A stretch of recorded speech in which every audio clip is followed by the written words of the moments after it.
cerca de um ano atrás, nós estivemos aqui nesse imóvel, essa casa abandonada que foi comprado por um casal que tinha um sonho, e o sonho está em construção.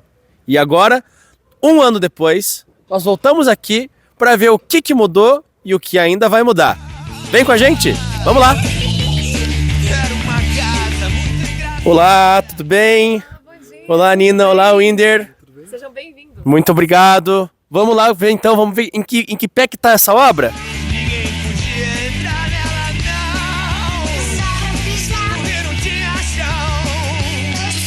E um ano se passou desde que a gente conversou pela última vez. O que vocês já conseguiram fazer aqui nesse grande projeto? Nós iniciamos pelo estrutural da casa, então a gente reestruturou toda ela porque ela teve um recalque, então ela desceu, né, com o tempo. A gente fez a estruturação aqui no fundo dela para que ela fique mais forte, para que ela consiga receber os materiais novos. E agora nós estamos finalizando a parte do telhado. E em relação a esse reforço estrutural aqui, qual é que foi o diagnóstico que foi feito em relação à topografia aqui, em relação ao estrutural da casa? Então a casa acabou descendo, né? Desceu em torno de 10 a 12 centímetros a casa em geral, no tamanho, no total dela ali, né? Então a gente teve que fazer 4 vigas a mais, ali, colunas a mais, para poder estruturar a casa inteira do fundo dela, para não ter esse problema de descer novamente, né? Aí após isso, agora já foi tudo feito os estudos, então ela está estabilizada, parou de descer agora. E uma coisa que chamou a minha atenção, inclusive porque foi um dos últimos vídeos que eles publicaram, é que nós temos um telhado agora, um telhado feito de estrutura metálica, um telhado pintadinho, bonitinho.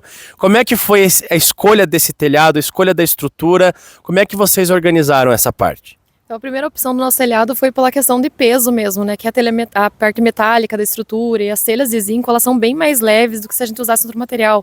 A madeira, as telhas de concreto, algum outro tipo de telha, então ela é bem mais leve. E o segundo motivo que a gente escolheu é porque a gente já tem na garagem da nossa casa e fazem 6 anos a gente nunca teve problema porque ela dá menos manutenção, então a gente consegue ter alguma coisa com mais estabilidade para casa. E até já pensando nisso, né? A Nina e o Winder criaram esse perfil Sonho em Construção, PG, e começaram a relatar todos os perrengues e todas as alegrias e todas as tristezas de reformar um imóvel que estava abandonado antes. Como é que está o perfil de vocês? Ele está ativo, ele está com bons números, está ajudando vocês ainda nesse projeto? Sim, graças a Deus o perfil nos ajuda muito, né? A gente consegue muitas parcerias, além do apoio das pessoas, né? Porque quando a gente está nos dias mais tristes, a gente tem gente para nos ajudar, para nos dar um apoio, levantar nossa moral, nossa alegria ali, então ajuda muito. Além das nossas parcerias, que são incríveis, as pessoas que a gente conseguiu conhecer, aonde a gente conseguiu chegar com a página. E as filhas de vocês estão animadas para realmente, finalmente poder já morar nesse imóvel? Já, nossa, quando elas vêm aqui, sempre querem limpar o quarto delas, já escolhendo os quartos, tá tudo definido na parte delas, a decoração, como que vai ser os temas de cada quarto, né? Então estão super animadas. Que bacana, então. Bom, então como vocês podem ver, ainda existe muito por fazer, mas a Nina e o Winder já fizeram muita coisa aqui nesse projeto. Você pode ver também que o terreno já está aqui bem mais limpinho do que antes, né? Vamos dar uma olhadinha lá dentro para ver o que ainda falta fazer, o que já foi feito? Vamos lá? Então vamos.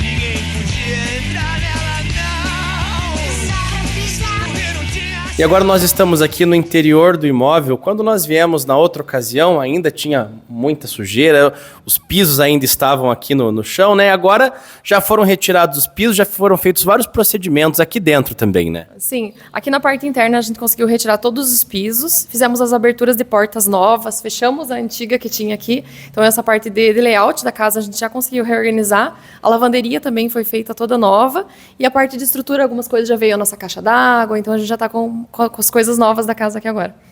E vocês fizeram muito disso com as próprias mãos, isso continuou, desde que a gente conversou da última vez?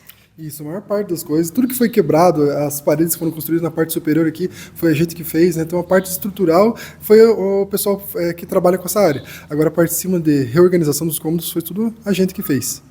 E até pensando agora, olhando para o futuro, pensando agora no curto prazo, no médio prazo, no longo prazo, quais são as próximas ações agora?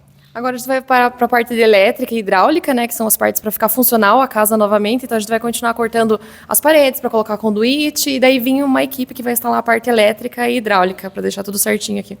E ainda falando em relação à energia, falando em recursos hídricos, eu estava conversando aqui com eles agora há pouco e eles têm um projeto, vários projetos na verdade, para que a casa seja praticamente autossuficiente. Conta mais um pouquinho sobre isso. Exatamente, a gente vai instalar a parte de placa solar em cima, então ela vai ter um sistema híbrido que, independente da rua, a luz, a energia que vem da rua, a gente consegue ter a casa funcionando, né?